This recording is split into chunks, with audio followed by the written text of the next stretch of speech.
you guys, welcome to the channel. It's me, Kathy. Welcome back to my tribe. Okay, you guys, so it's lunch time for me, so we're gonna go grab us some lunch and then we're gonna have a discussion about money. I know a lot of times we be out here talking about all kinds of different things, but I want to talk about some money today, guys. So I'll see y'all in a minute.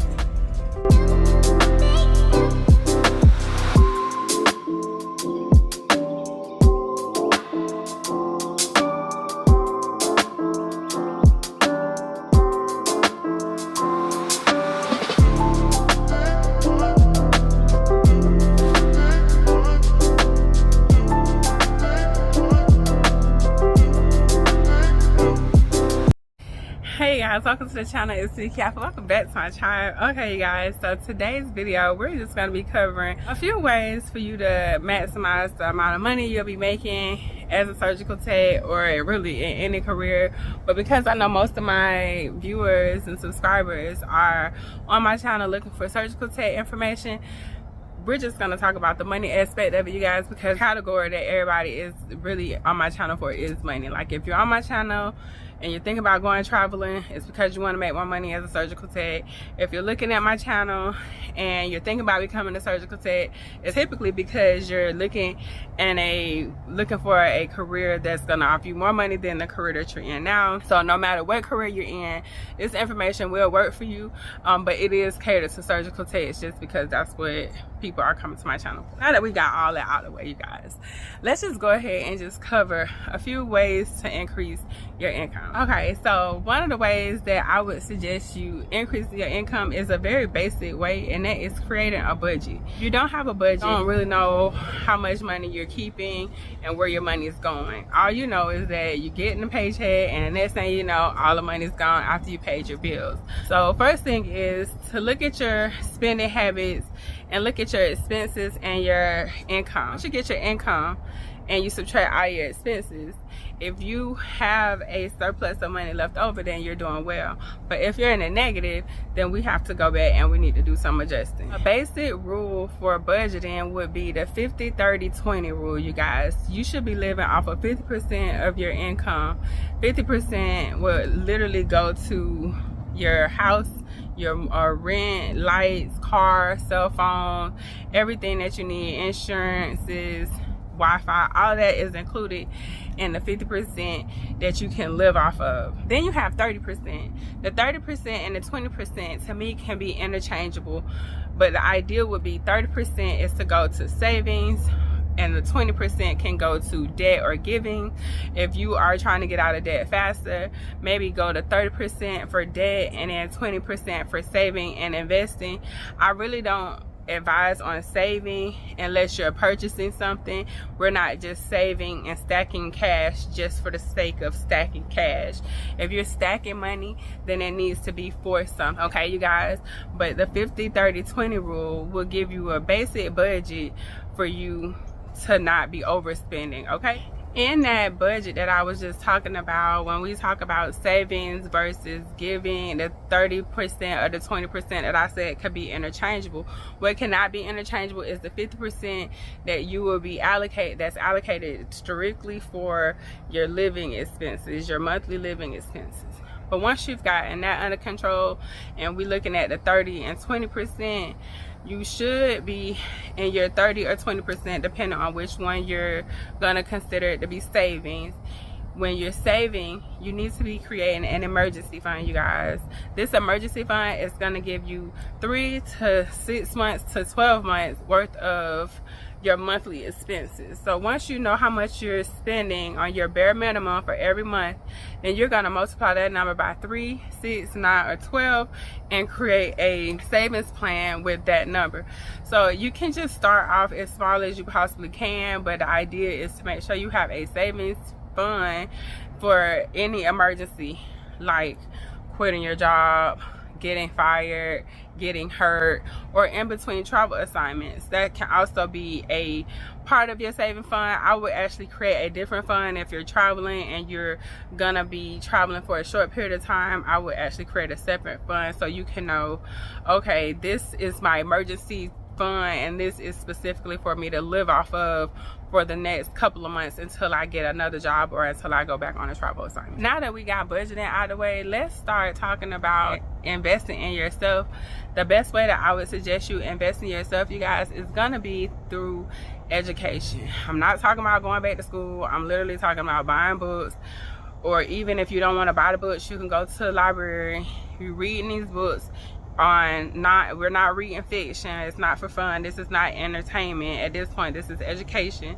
So we are reading books that's going to help us in self-development, whether it's going to be our mindset, whether it's going to be on how we can do some self-mastery, or how we can invest into stock market, learning how to do different strategies in investing, learning different financial tips, learning things that's actually going to propel you to the next level of your life, right? You guys, we're not out here just at the library or going buying books on Harry Potter just so we can have some entertainment. I like to read a lot of books on philosophy.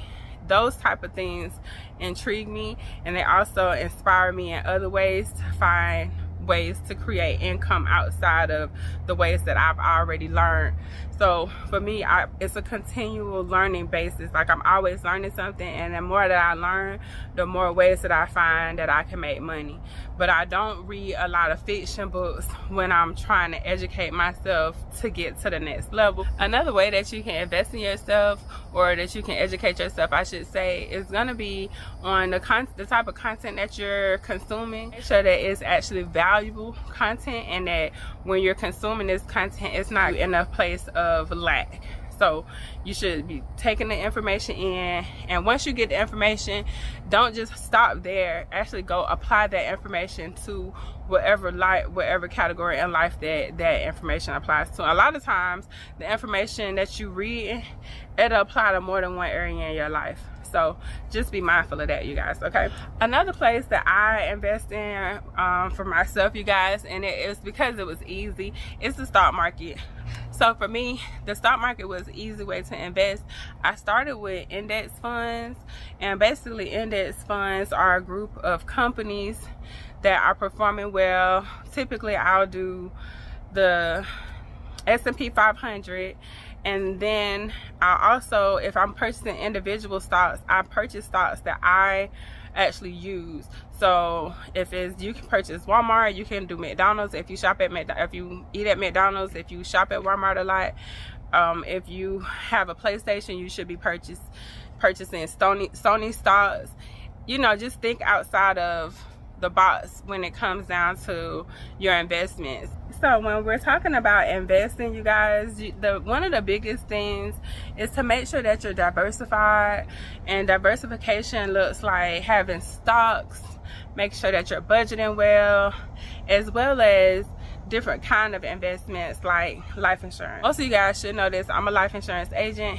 I'm not one of those life insurance agents that are out here just trying to push life insurance on you. I actually want you to understand what these different products are, and I want you to understand it because nobody taught me. It does us a disservice when we don't have the information that can help benefit us. So when it comes down to life insurance, we'll just keep it basic. I'll make a completely different video about life insurance, but you have a few different products when it comes to life insurance. The three basic products for life insurance will be term life, which is for a specific amount of time, 20, 30 years. You pay a very low amount. You can get a $20 a month plan, and you can get about $200,000 or more in benefits, or as for the beneficiary. Now the kicker with this is once your 20 or 30 years is up, now you have to get another term, or maybe you don't, maybe whatever you needed that term life insurance policy for that time has passed, and now you don't need it. But if you do need it, then when you get older, your premium goes up. So you have to be very careful when it comes to term, that if you don't have it for long enough time, you'll have to go back, get some more, and it's going to be higher because you're older. And typically the older we get, the more issues we have. Now that we covered term, let's go ahead and go into whole life. So whole life is exactly what it is. It's permanent.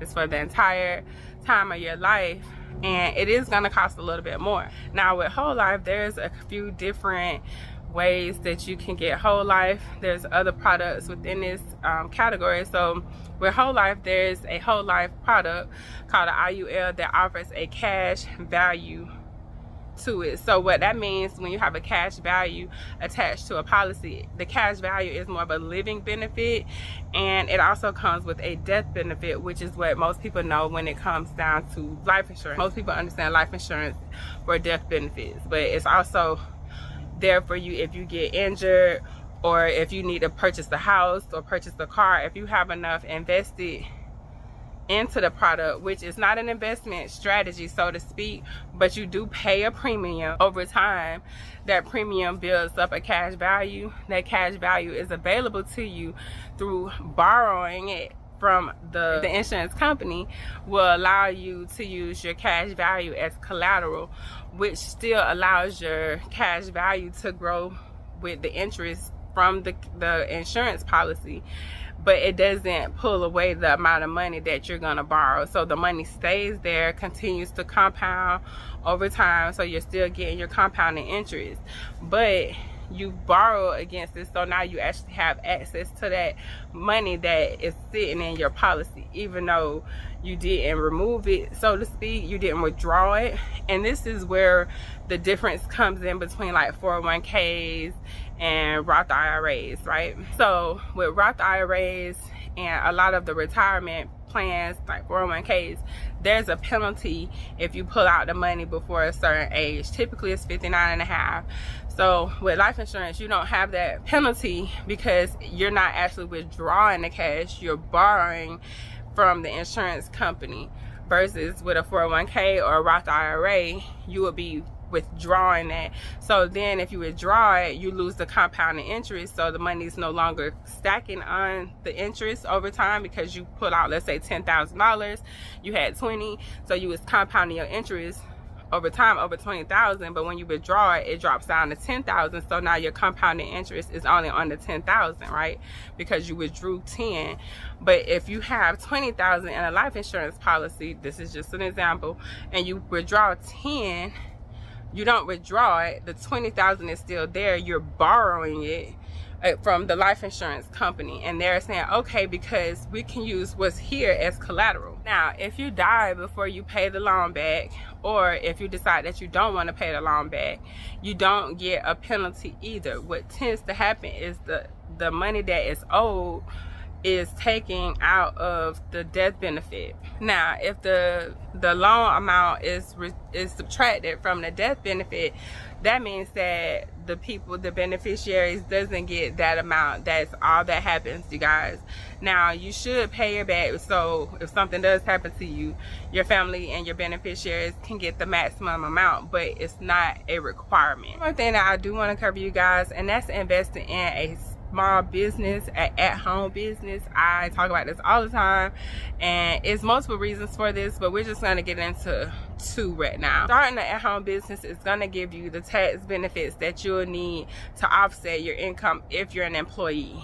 If you're an employee, you're going to be taxed at the highest tax bracket, because that's how our country is set up. We're set up as a capitalist society, and capitalism is based off of business. So business and ownership is rewarded here in America, and when you don't own anything, you don't get rewarded, and the reward is a tax benefit. So as an employee, you don't get rewarded because you basically go to work and you go into somebody else's job, you're helping build someone else's business, so they're taxing you at about 33% on your earned income. If you have an at-home business, even though you're being taxed as an employee, the at-home business is going to offset some of those taxes, and it'll lower your tax rate. So not only is it beneficial for you to have another investment opportunity, because we're talking about diversification as well, right? But it also benefits you on your taxes, because as an employee you don't get the tax benefit. So I said we were going to talk about two ways. The other reason that I say you should have your own business is the flexibility and the fact that you can work for yourself. Once you learn how to create your own source of income, it gives you a different kind of confidence, it gives you a different kind of empowerment, and once you have the empowerment of creating your own income, nobody can stop you. You are the only person that will be able to hold yourself back once you figured out how to put what's in your mind and bring it out into fruition, bring it out into the world, and actually create income off of that. That's going to give you a totally different type of confidence. And this is the confidence that I want you to have if you're walking into anybody's shop. This type of confidence will allow you to hold your head up high and to not accept any type of disrespect, because at any given time you can just walk out. Okay, you guys, so I think I've covered enough of this investing and how to make the most money out of your income. You can create a stream of income from several different things, you guys, but the only person that's going to stop it is you. Once you have it in your mind that you can do anything that you set your mind to and you focus, then you will become unstoppable, you guys. I hope this video was helpful. Please let me know what you think. I'm sorry, I'm scratching. I'm getting ate up, y'all. Maybe I shouldn't do videos outside. I don't know. But I like it out here, so, right? Anyways, make sure you like, comment, and subscribe, you guys. I'll see you on the next video. Bye.